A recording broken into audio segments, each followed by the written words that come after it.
Dan informasi lain saudara, selebritas yang juga mantan wakil Bupati Indramayu, Luki Hakim, memenuhi panggilan Bareskrim Polri sebagai saksi atas kasus dugaan penistaan agama pimpinan Pondok Pesantren Al Zaitun, Panji Gumilang.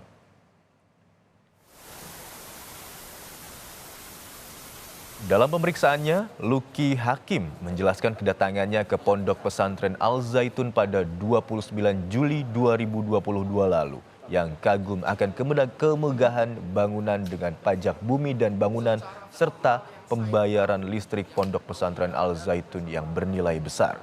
Luki Hakim juga menjelaskan kepada penyidik mengenai penistaan agama yang dilakukan oleh Panji Gumilang setelah dirinya diundang ke Pondok Pesantren Al Zaitun.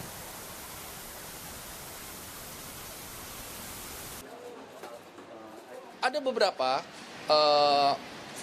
video-video yang saya saksikan kan gitu.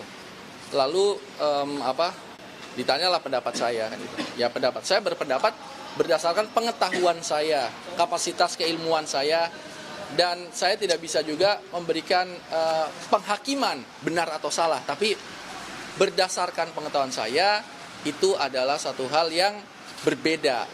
Tidak seperti azas kelaziman yang selama ini saya ketahui.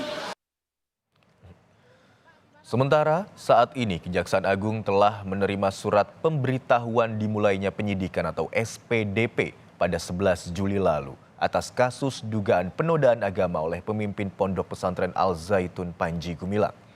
Kejaksaan Agung segera menunjuk jaksa penuntut umum untuk menangani perkara tersebut. Untuk SPDP atas nama ARPG alias SPG alias PG dan alias AT kami terima pada hari Kamis kemarin.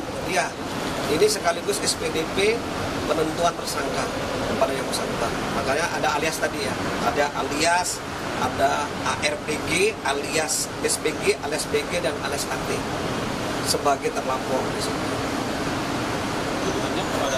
Tadi ada penodaan agama salah satunya 156 huruf A KUHP dan ada juga undang-undang IT.